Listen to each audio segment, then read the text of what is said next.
Gente, é um prazer, uma alegria mais uma vez poder estar aqui nessa casa.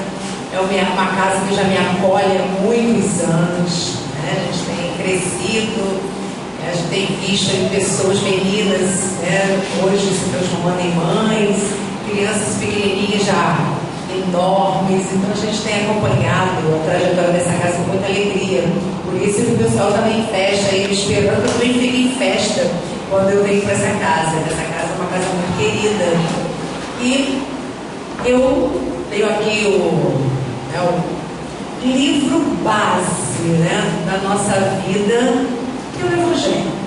Eu peguei assim, uma forma da gente estar entrando dentro do nosso coração, porque esse capítulo 10, tem caído muito na minha mão.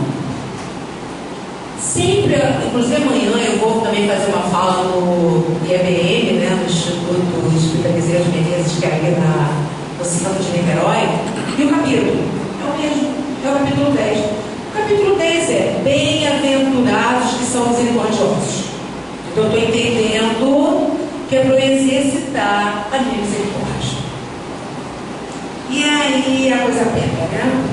Porque como eu estou em misericórdia, como nós estamos em misericórdia, como nós estamos abrindo o nosso coração para a compreensão dos desígnios de Deus. E o Walter estava falando muito bem agora acerca das questões dos problemas, né? E eu no outro dia peguei um biscoitinho da sorte. Sabe aqueles biscoitinhos da sorte japoneses? Ele é um biscoitinho, dentro vem uma mensagem, né? Aí nós pegamos o biscoitinho daquele da sorte, quando abri a mensagem assim: encare as adversidades como oportunidades. Eu falei, nossa, como é que ser japonês são espíritas, né? É exatamente assim que a gente encara, né? A adversidade como oportunidade. Oportunidade de quê? De testar a nossa misericórdia. Como está a nossa misericórdia? Como eu estou aceitando, entendendo e processando? O tema de hoje, o sacrifício mais agradável a Deus. Ele começa, eu vou ler essa parte, assim, minha fala de Mateus. Vou pegar meu óculos, porque antigamente eu não precisava de óculos na vida, mas agora, o sacrifício mais agradável a Deus está em Mateus, capítulo 5, versículo 23 e 24. Se, portanto, quando fordes depor vossa oferenda no altar, vos lembrardes de que o vosso irmão tem alguma coisa contra vós, deixai a vossa dádiva junto ao altar e ide, antes reconciliar-vos com o vosso irmão. Depois então voltai a oferecê-la. Boa, né? Porque a gente pensa assim: eu ofereço, eu dou, eu faço a minha caridade, eu contribuo. Então já estou fazendo a minha parte, né?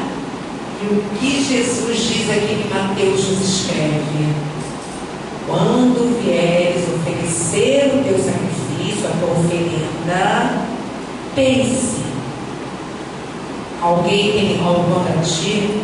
Aí a gente pensa assim: então a gente não vai fazer oferenda nunca mais na vida, porque a gente sempre tem alguma coisa que deixou, alguma mágoa, algum sofrimento, alguma tristeza, que fez com que alguém ficasse contra mim e eu contra esse alguém.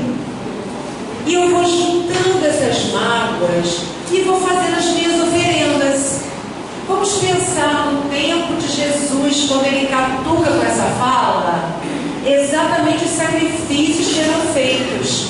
Sacrifícios, inclusive, que envolviam matanças, que envolviam sofrimento. Porque, vamos lá, o sacrifício é a oferta em dor. Mas que seja a minha dor, né? Eu tenho que matar o animal e a dor é dele. Olha como é que a gente hoje evoluiu no pensamento. Então, quando eu ofereço o sacrifício, inclusive em povos mais antigos, temos até o sacrifício humano, né? Alguém que se doou em sacrifício. Porque é isso, a doação tem que ser de si. Aí quando eu dou algo, eu tiro de mim, por isso o sacrifício. Porque é algo que de mim sai com dor. E a gente começou a entender que as oferendas, os sacrifícios, tinham que ser assim, externos. E veio a doutrina. Gente, essa parte pequenininha, leiam com carinho e leiam. Porque é muito interessante. Eles dizem assim: nós hoje espiritualizamos o sacrifício. Não queremos mais que seja colocado no altar as frutas, as flores, os animais, aquilo que é objeto. Nós queremos espiritualizar o sacrifício, nós queremos tirar de nós aquilo que dá dor. E aí ele aponta como o sacrifício mais agradável a Deus reconciliar-se com o irmão. E como a espiritualidade é muito sábia e ela nos prepara para que a gente possa falar com propriedade. Eu me lembro, inclusive, agora de uma pequena história de um menino que é levado a um grande sábio. Ele era um menino que estava com problema de peso, ele comia muito doce, muito açúcar, e ele é levado para um grande sábio. Alguns dizem Buda, outros dizem Gandhi, uma história que vai passando e cada um vai colocando o protagonista que quer.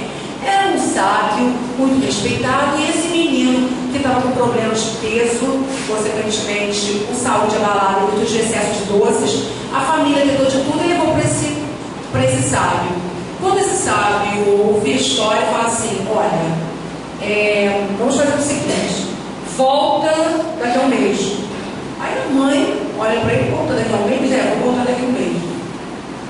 Aí a mãe volta com ele um mês depois, e o sábio leva o menino para uma sala, conversa com ele 10 minutos e diz: pode levar que agora ele vai fazer a dieta, não vai comer açúcar. Aí a mãe, mas era para conversar 10 minutos, por que esperou um mês? E o sábio diz o quê? Quem conhece essa história? O sábio diz assim: eu comi açúcar pra caramba, eu não sabia o que dizer para esse menino. Então eu fui lá, fiquei esse mês inteiro sem comer açúcar, para entender que era um sacrifício e poder passar minha experiência e ele entender que se eu fiz, ele também pode.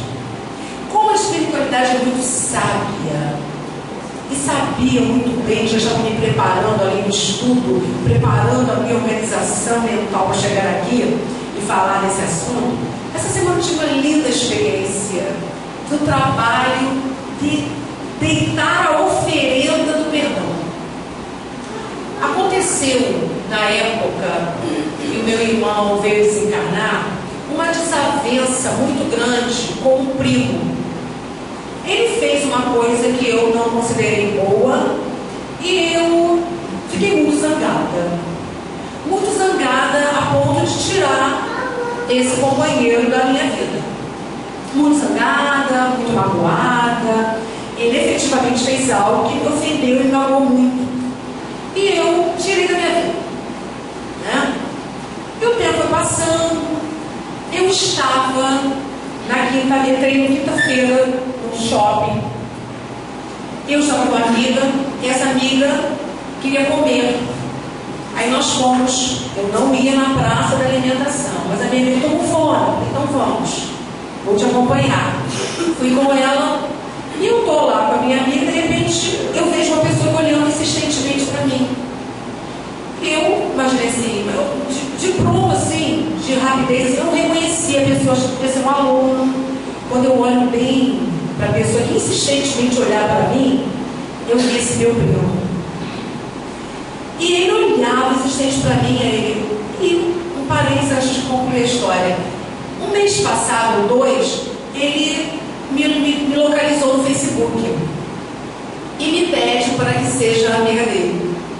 Eu não quero esse amigo malvado 2 meses atrás. amigo lá na minha lista de amigos, não vou aceitá-lo. E ainda comentei com uma amiga, olha só, o Allan, que chama o nome dele, Allan Kardec. É o nome dele. Aí eu falei assim, Allan Kardec apareceu lá? Não vou aceitá-lo. Aí a minha amiga falou assim, claro, depois do que ele fez com você, morreu a sombra. Aí, quando eu olhei, era o Allan Kardec. Não ganhou esse nome à toa, né, gente? Não tem esse nome para dar conta de trilhar o caminho do bem, né? E ele, eu olhei para ele ali, quando eu olhei para ele, ele olhou para mim. Ele estava insistentemente olhando para mim, aí eu fiquei parado, aquele olho amarelo. Eu olhei para ele. Como eu o conheço desde menino, né? Ele é filho de um primo de primeiro grau meu, então ele é um primo de segundo grau. É um menino que eu vi pequeno. Quando eu olhei, ele era um homem, e isso aconteceu há 10 anos atrás. Você vê como é que é a misericórdia, né? Não é à toa que esse vem insistentemente das minhas falas, né? E ele olha para mim e fala assim, você me perdoa, a gente faz muita bobagem na vida. Eu olhei para ele, eu abracei, e sabe o que eu vi? Que não tinha mágoa nenhuma mais em mim. Quando eu olhei para ele, eu vi que não tinha mais mágoa nem dele, nem de nada mais que aconteceu naquela época. E a minha prima, né, que está aqui hoje, né, nos presenteando com essa visita muito querida, ela sabe como as coisas aconteceram complicadas na época que meu irmão se encarnou. E eu fiquei com muita tristeza, com muita mágoa durante muito tempo. E eu, quando eu olhei para o Allan, em que a gente se abraçou, ele chorava. Eu chorava no shopping, gente, mico público.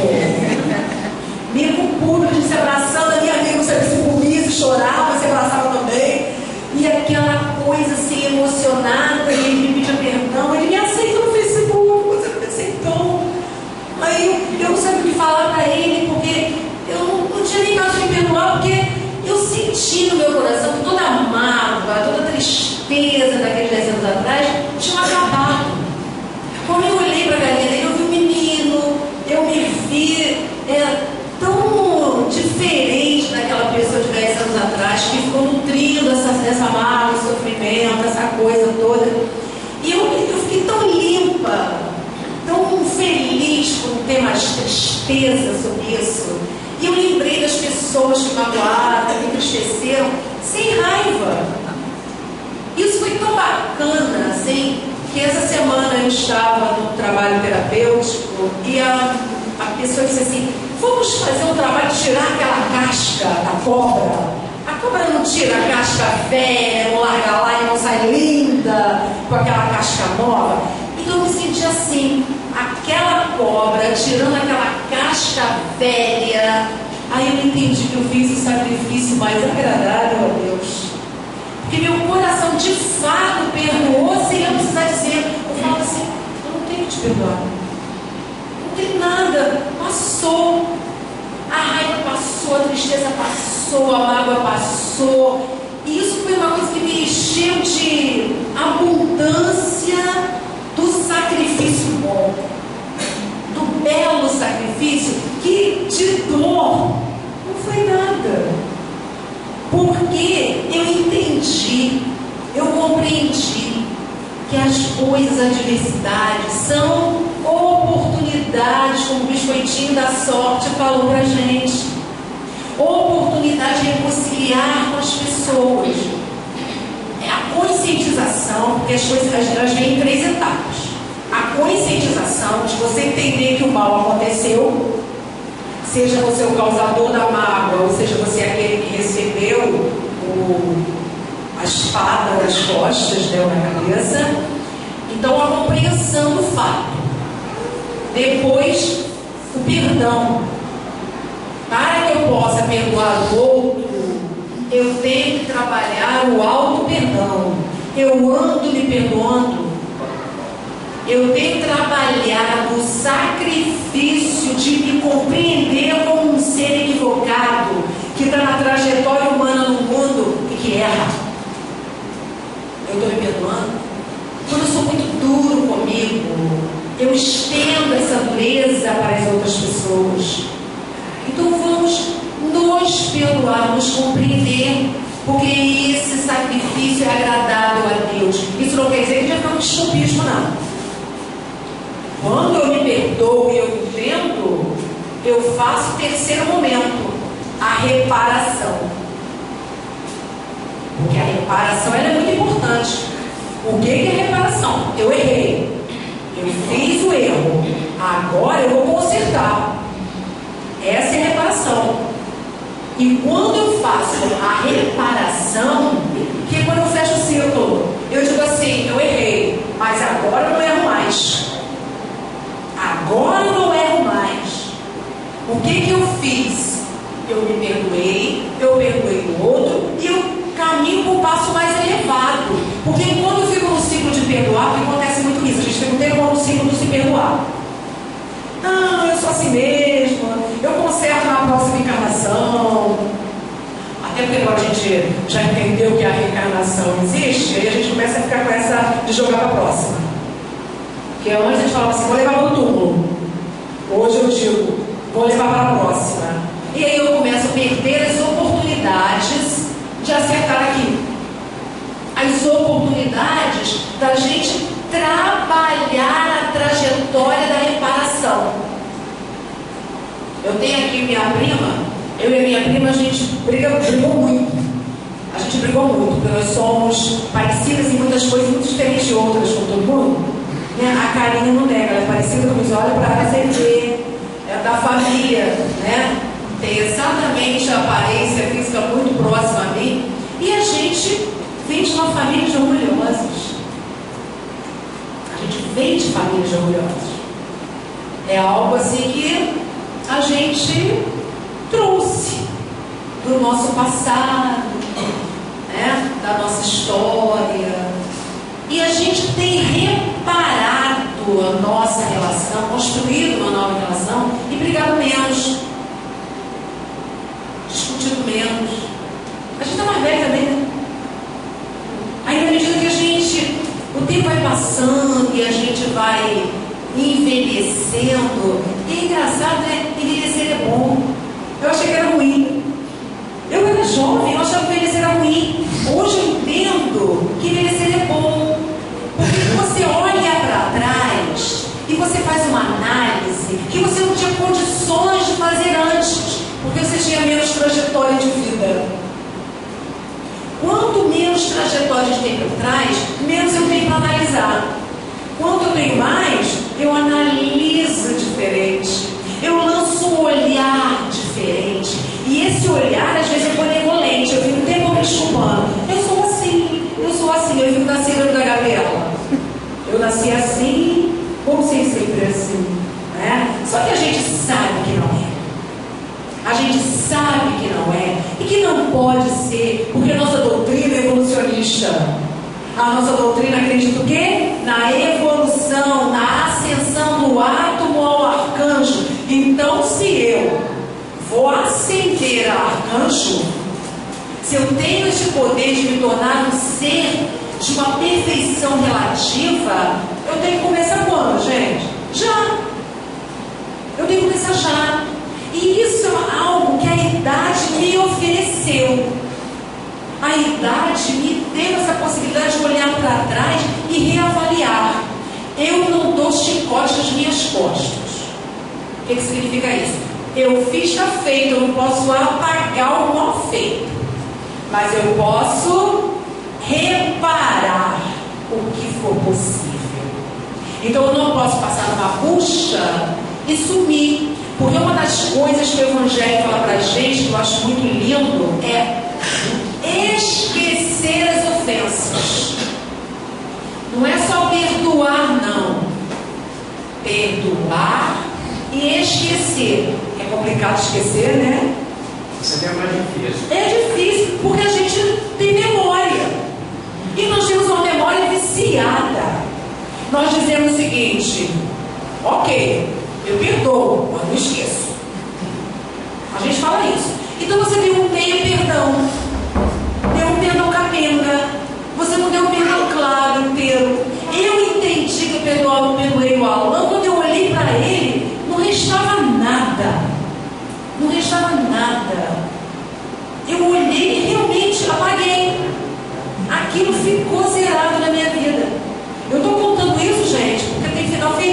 eu tenho outros percalços. Esse eu venci. Porque é isso, caminhar se faz como? Um passo por vez. Se eu disser para vocês que todo mundo que já me fez mal um dia foi perdoado, seria hipocrisia minha. Eu ainda não estou com essa elevação moral. Gostaria de poder dizer, ainda não posso. Mas olha, eu coloquei o ainda. Se eu coloquei o ainda, eu estou dizendo o quê? Que eu estou no caminho. Se eu pude olhar para ele, sem mágoa, sem dor, e chorar abraçado com o homem maior que eu no shopping, chorava copiosamente, né? Eu entendi que eu posso fazer isso muito mais. Isso pode entrar na minha vida. E quando a gente faz isso, a gente trabalha reparação, a gente trabalha o perdão e trabalha a reparação, porque eu posso conviver com essa pessoa na minha vida sem sofrimento. Aí ele fala assim, mas nós somos primos. Aí eu sei, eu não dizia muita coisa, eu mais convivi, eu falei que eu estava tão surpresa com o meu sentimento zerado, que eu fiquei surpresa demais. Eu fiquei surpresa comigo, como é que eu tô bonitinha, como é que eu tô bacana na minha força, como eu tô bacana nos meus propósitos. É tão bom quando a gente consegue contar um episódio de sucesso, porque a gente normalmente conta os episódios, os equívocos.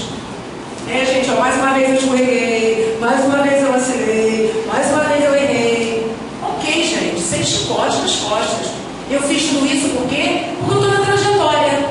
Eu não estou na evolução. Evolução, gente, ela pode ser em linha reta, em direção ao Pai, como foi Jesus, ou pode ser nessa via sinuosa, que somos todos nós. A gente não está aqui, meus irmãos, à toa, né? A gente está aqui junto, porque tem uma razão de ser. Vocês poderiam não estar aqui hoje, estão. Precisaram me ouvir, né? Eu estou aqui, poderia não estar, mas eu precisava falar. Eu precisava ouvir o Walter falar. Eu precisava ouvir os cânticos. Eu precisava ouvir Maria de Nazaré. Maria de Nazaré foi uma das coisas que ficou na minha cabeça a semana inteira. Eu cantei Maria de Nazaré a semana inteira, porque ela é uma parceirona. É alguém que você pode oferecer a mão e que ela segura. E aí a gente entende que o sacrifício mais agradável a Deus é aquele que vem do fundo do meu coração. Não está na moeda, não está na oferenda da matéria, está na reconstrução desse eu que está falido, mas que está se recompondo. Ele estava caído, mas ele está em franco sucesso e ascensão. Porque nós queremos que Deus nos reconheça como filhos que estão entendendo a ordem dada. Porque a gente tem dificuldade de entender a ordem dada. Que Jesus nos criou para o sucesso. Todo mundo aqui em potência é um sucesso. Por que alguns de nós não são efetivamente um sucesso? Porque nós não acreditamos nisso. Nós não acreditamos. Nós não nos entendemos capazes de reconhecer as dificuldades, de perdoar as dificuldades nossas e dos outros e de fazer a reparação, fazer o acerto de contas. Fazer o acerto de contas. A reparação do erro é simplesmente eliminar esse erro da minha vida. Quando a gente faz sacrifícios, porque o sacrifício tem que ser aquilo pensado, estruturado, que eu vá lá e ofereça. Por isso que ele é associado à oferenda. Porque eu vou lá diante do altar, nós estamos seguindo aqui, né, a fala de Jesus, quando ele descreve: deitai a vossa oferenda, vá fazer o que realmente importa, depois volta.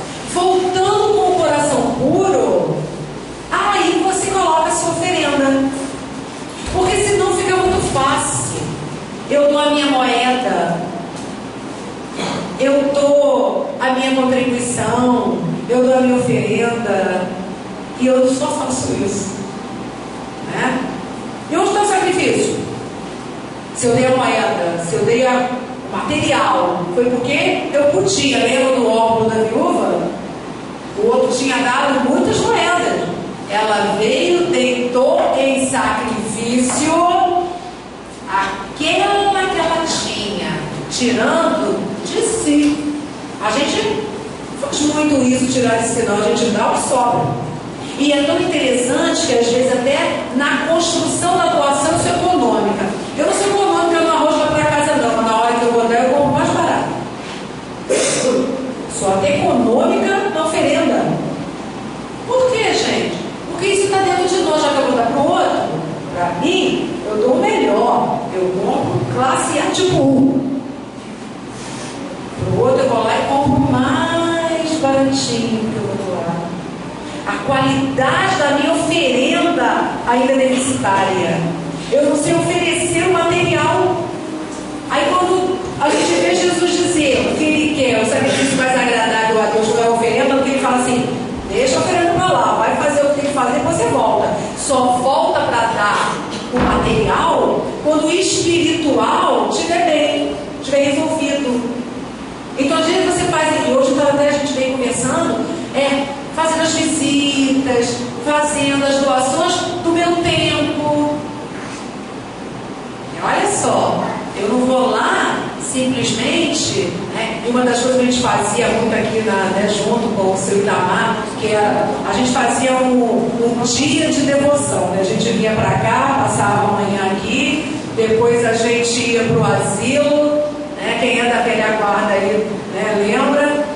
E a gente fazia essas atividades, ia lá para o asilo e era bom pra caramba.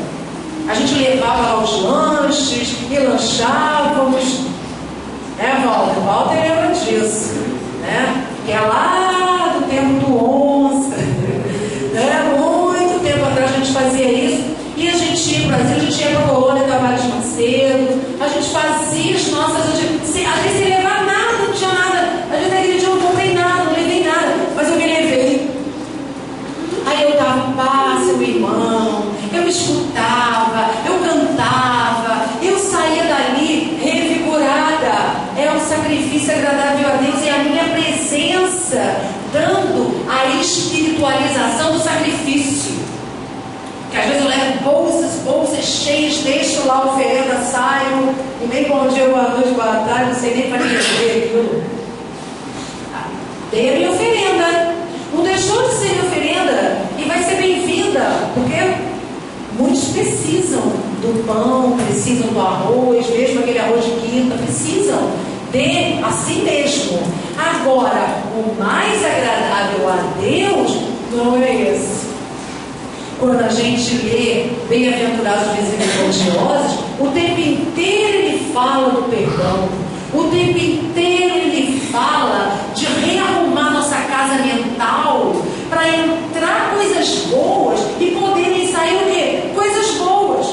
Porque a boca fala do que está cheio o coração.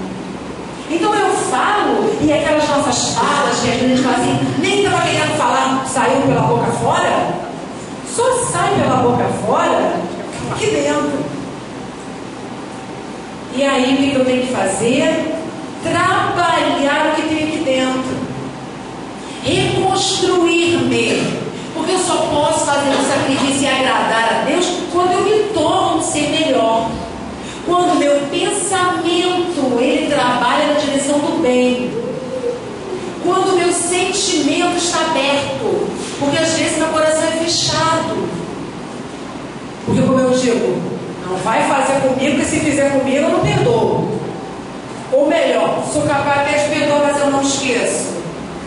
Mas é uma perdoa e esquece e acabou. Mas não é escala. A nossa evolução não é assim. Se fosse como Jesus, vinha reto em direção ao Pai. Não é à toa que Jesus é o nosso modelo e guia, o maior modelo e guia da humanidade. Não é essa a resposta que nós temos? É o maior. É o único espírito crístico? Não. Existem muitos que nos ensinam.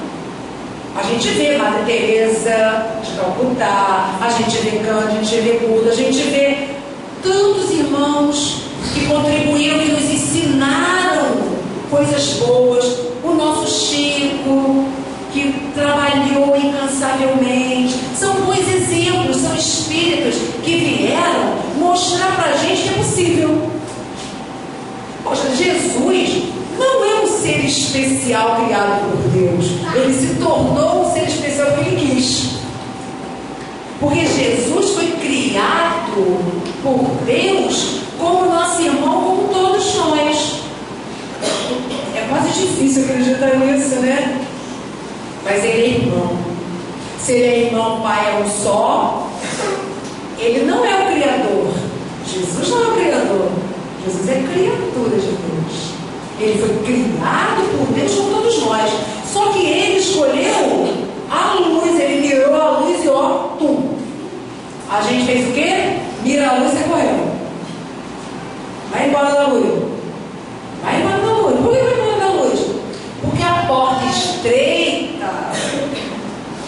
A gente é meio gordinho, né? Aí na hora da porta estreita fica difícil de passar, tem que ficar de lado, se estão sendo toda agora a porta larga, a gente passa pela beleza. Então a gente sempre faz escolhas equivocadas porque a porta larga é gostosa. A porta larga é a porta que? Das sensações, dos prazeres mundanos. É aquela porta farra da balbúrdia. Essa é a porta larga. A porta estreita é a porta da meditação, da oração, da contenção. Mas eu estou aqui, eu estou no oba-oba, então eu vou pela porta larga e passo a minha vida inteira na porta larga. E esqueço que a porta estreita é a que me conduz ao Pai. Fala, é mole. Mas vamos fazer. Vamos abrir mão dos grandes prazeres. Quando você entende que esses prazeres causam sofrimento e dor, vamos entender. Por que isso não é fácil? Porque nós aprendemos que felicidade é viver os prazeres mundanos. Uma vez uma pessoa falou assim a mim: eu não aqui para ser feliz, eu gosto de samba, de churrasco, de pagode, de beber. Gente, é só isso que é ser feliz? Olha a redução da felicidade que essa pessoa está dizendo. Ela só pode ser feliz no samba, no pagode, bebendo, fumando, comendo churrasco. Isso é prazer, que é diferente de felicidade. Porque normalmente no dia seguinte tem enjoo, ressaca, mal-estar. Aquele prazer daquele dia, no dia seguinte, pode ser um prejuízo. Cadê a felicidade? Isso é felicidade? Não, gente, isso é prazer. Você abrir mão dos prazeres, sabendo que no dia seguinte, né, você vai ter um dia melhor, é um sacrifício. Então eu falo assim: não, eu ainda bebo, eu preciso beber. Eu tenho até um companheiro que a gente discute muito essa questão, porque é um médico passista, e eu entendo que o veículo tem que estar muito limpinho. É o meu entendimento. Eu sou médico passista. Eu vou trabalhar o fluido, doando o meu fluido para o outro, que vai ser acoplado no fluido da espiritualidade. Aí sabe o que eu faço? Dou trabalho com a espiritualidade, porque tudo aquilo que eu tenho de ruim no meu organismo, ele tem que trabalhar. Porque na hora de chegar no paciente tem que sair o quê? Tem que chegar lá limpo. Então a gente fala muito isso. Eu falei assim: na minha concepção, não devia fumar e nem beber. Aí ele diz: mas eu não fumo no dia do passe, nem bebo no dia do passe, né? Só que aquilo ali fica impregnado no teu organismo, né? Se o veículo estiver mais limpo, melhor manipulação fluídica dos irmãos da espiritualidade. Senão eu não trabalho. Em vez de mais que atrapalho, me ajudo. Aí eu falei assim: vamos fazer. Então ele falou assim: não, vamos fazer o seguinte, vamos diminuir. Então eu já bebi 3 cervejas, eu bebo 2.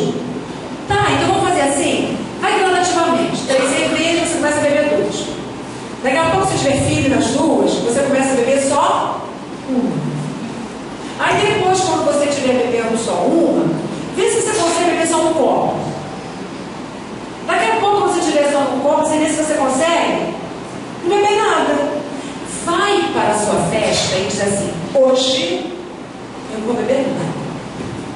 Hoje eu farei um sacrifício que será agradável a Deus. Eu não vou beber nada. Quando você está tomando remédio, vai para a festa, não bebe, está tomando remédio. Só que o remédio, se você beber, vai atrapalhar o funcionamento lá da máquina física. Mas quando você se propõe a essa tarefa, hoje, vamos lá, eu gosto muito de tomar cafezinho. Tomo 10 cafezinhos por dia.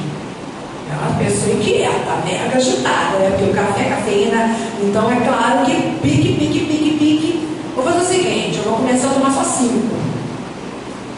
Daqui a pouco você dos 5, chegou no 5, vamos tomar só 3. E você vai remodelando a sua vida em sacrifícios pequenos, no dia a dia. Aí você vai ver como a sua qualidade de vida muda. E quando a tua qualidade de saúde de vida muda, a sua mente muda também. Você fica mais aberto, você fica mais integrado com os outros, você vai se sentindo mais afinado, a sua percepção ela abre mais, você fica mais atento. Quando você chega num lugar, você percebe a psicosfera do local. A gente chega num local quando a gente está muito limpinho, muito saudável, a gente sente a vibração do local, a psicosfera daquilo ali, que eu também estou contribuindo com meus eflúvios. Se forem salutares, eu elevo o ambiente. Se forem deletérios, eu faço o quê? Abaixo a psicosfera do ambiente. Então, olha como mudanças são necessárias. E a gente, são os pequenos sacrifícios. Se eu não consigo resistir a algo para comer, que é só um objeto, é só algo para comer, algo para beber, se eu não consigo fazer isso, como é que eu vou perdoar? Que envolve um trabalho muito mais intenso de aprimoramento e educação dos sentimentos. Eu tenho que começar a vencer os meus pequenos desvios. Eu falava, eu era faladeira, eu falava a beça dos outros, agora eu falo menos. Ué, é um exercício. Eu ficava reparando na roupa dos outros, agora eu reparo menos. É um sacrifício. E de pequenos sacrifícios, eu vou fazer o quê? Escolhendo a porta estreita. Aí eu começo a perceber que eu já não me divirto tanto fazer essas coisas como me divertia antes, porque eu entendi que era só prazer, não era felicidade. Essa transformação do que é prazer e entendimento de que felicidade é no dia seguinte eu estar bem, faz que eu coma menos, beba menos, fofoque menos, seja menos maledicente, repare menos as pessoas, seja mais benevolente, veja mais o que? O bem do que o mal. Porque é óbvio que não é difícil a gente achar erro nos outros. É fácil. Olhar para o meu rosto e encontrar ruga é mole. Olhar para mim e encontrar bondade, aí é benevolência. Olhar para mim e encontrar um ser que, apesar dos equívocos, está na escola da melhoria, buscando a porta estreita, é mais fácil ver a ruga no meu rosto. Então nós precisamos começar a fazer esses pequenos exercícios, que são os sacrifícios agradáveis a Deus. O do auto-perdão, da transformação, do perdão do irmão. Vou lá, me reconcilio com meu irmão. Opa! Deus fica feliz. Porque Deus fica feliz porque Ele está vendo o quê? Que eu estou tendo sucesso. Deus fica feliz porque Ele compreende. Porque Ele sabe quem eu sou. Ele sabe. Às vezes uma coisinha boba, pouquinha coisa, passar o dia hoje sem falar mal de ninguém, para algumas pessoas pode ser um sacrifício e tanto. Um exercício só hoje. Hoje eu não falarei mal de ninguém, não repararei nada, não fofocarei, não mentirei. Vamos fazer assim, um dia. Aí, como é que você se saiu naquele dia? Hoje eu não vou tomar um cafezinho. Ai, Teresa, mas eu vou ter dor de cabeça. Provavelmente, porque você está totalmente dependente dos cafezinhos 200 mil que você toma. Né? E outras cositas mais. Nós estamos falando de coisas pequenas e que são difíceis para a gente, não é, gente? É difícil. Esse sacrifício, passar um dia inteiro sem fazer uma fofoca, passar um dia inteiro sem falar mal do outro, passar um dia inteiro sem tomar um cafezinho, passar um dia inteiro. A Paul McCartney tem um governo dos Estados Unidos que é segunda sem carne. Então ele propõe que só na segunda não se coma carne. É segunda vegetariana. Né? E é difícil para muitas pessoas passar um dia sem comer carne. Eu conheço pessoas que falam assim: ah, se não tiver prato, se não tiver pedaço de carne no meu almoço, eu não comi. Né? A gente aprendeu assim. E aí Paul McCartney chega há muitos anos, já que ele tem segunda sem carne. E naquele dia, o pessoal faz um sacrifício de comer sem carne. Menos um dia que você colocou toxina no teu organismo. Então limpo, um dia. É fácil, gente. Vocês pensem, cada um pensa aí naquilo que faz todo dia que gosta de fazer. Fica um dia sem. Não é fácil. Porque nós queremos prazer, gente, não é felicidade. Felicidade é no dia seguinte falar assim: consegui. Né? Consegui. Isso é felicidade. Quando a gente coloca uma meta. Eu sempre desejei ser vegetariana. Eu sempre desejei. Mas eu venho de família farta. Né? Família era comida pra caramba na mesa. A gente começava o almoço meio-dia, né, Liana? E acabava 5 horas da tarde. Era o almoço que ficava, ali minha mãe ia comendo. Daqui a pouco era o cafezinho, era a sobremesa, e vai comendo. E assim. Porque eu, diferente da Helena é toda espanhola, o pai e a mãe são. Eu não, eu sou minha mãe espanhola, meu pai paraibano. Tudo comilão. Paraibano também come, que é uma beleza. Então eu venho de família comilona. Era muita comida. Não tinha dinheiro para comprar outro sapato novo, não tinha não, mas a mesa era farta.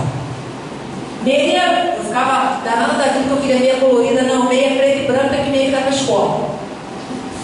Mas a mesa era farta. E aí, eu sempre fui farta, né? Comer carne, muito bife, muito frango, muito tudo. Eu nunca amei, mas eu sempre comi. Mas eu tinha vontade de ser vegetariana. E eu fui devagar. Eu parei de comer carne vermelha, passei um tempo, parei de comer frango, passei um tempo, fiquei só comendo peixe. Um belo dia, não sei se eu já contei aqui, mas se eu não contei, se eu contei, conto de novo, porque é uma história que eu gosto. Se eu repetir história, quando eu gosto da história, eu repito. E é sempre bom contar a história que eu gosto de ouvir de mim mesma. E sempre acho que tem alguém que não ouviu.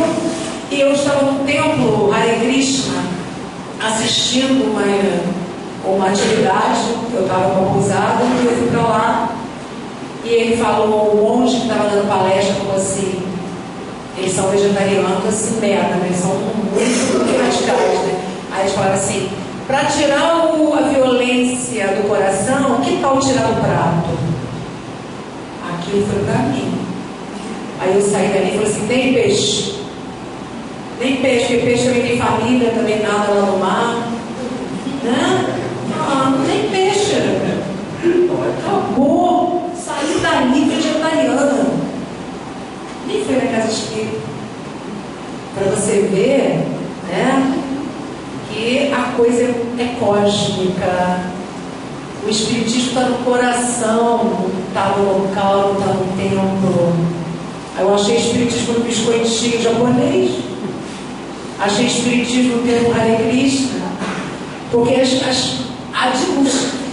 os envolvimentos, o envolvimento dos espíritos do mundo alcança todos os locais. E eu hoje sou feliz de eu ter conseguido me tornar vegetariana, que eu tanto quis e não conseguia. Hoje eu vou para casa da minha família, vejo a comida ali e como só o que é devido a mim, nesse momento que eu estou. Não tenho vontade de comer. Isso, gente, é felicidade para mim. Comer era só prazer. Então, é esse sacrifício agradável a Deus que nos faz felizes. Agora, começarmos pequenas coisas, porque você não consegue sair perdoando de cara o irmão que te fez algo errado se você não passou por essas etapas todas, de pequenos sacrifícios, de auto-perdão, de compreensão dos equívocos. Aí, na medida que você entende tudo isso, abre o seu coração para abrir mão de prazeres fugazes que ficam aqui, e você escolhe a porta estreita, que é a porta da felicidade real. Aí você pergunta assim, pô, falando assim, ela deve estar perto do céu, né? Tô nada. Eu subo 2 degraus e caio 1. Eu vacilo, eu erro, eu ainda estou na jornada. Eu só compreendo, eu aceito, eu acolho o meu equívoco, mas digo, se perdoa, mas repara. Sentiu que vacilou, que errou, para de fazer. Para de fazer e conserta o erro. Procurar aqueles que nos magoaram é tarefa muito difícil. Se você já conseguiu, muito bem. Mas deixa o coração aberto, porque Deus põe a pessoa no seu caminho. Porque o Alain disse para mim assim, este não era o meu caminho. Eu estava indo embora, aí me deu uma vontade de tomar um cafezinho e eu vim para este local. Eu estava indo embora, minha amiga queria comer, nós fomos para o mesmo local. Então, deixar o coração aberto, que na medida que o coração fica aberto, a espiritualidade faz o quê? Trabalha.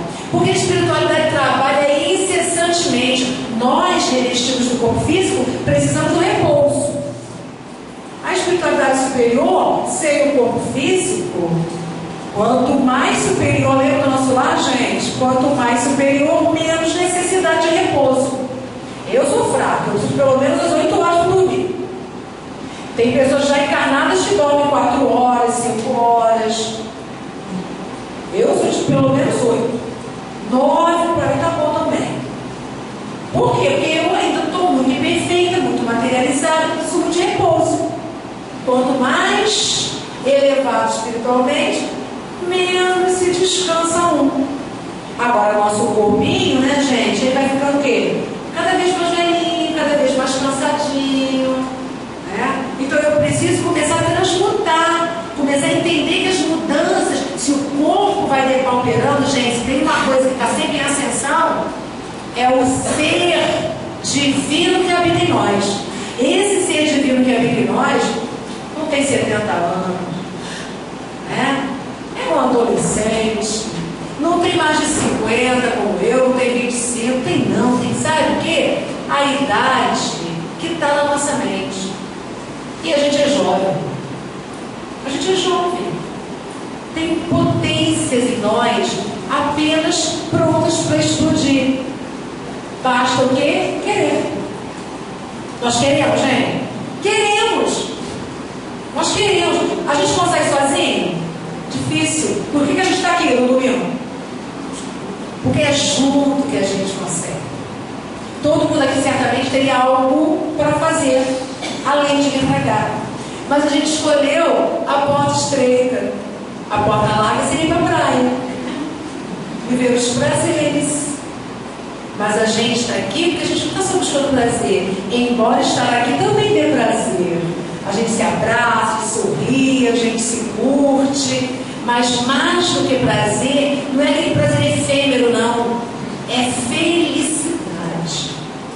o que faz a gente transbordar de contentamento e desejar ser uma pessoa melhor.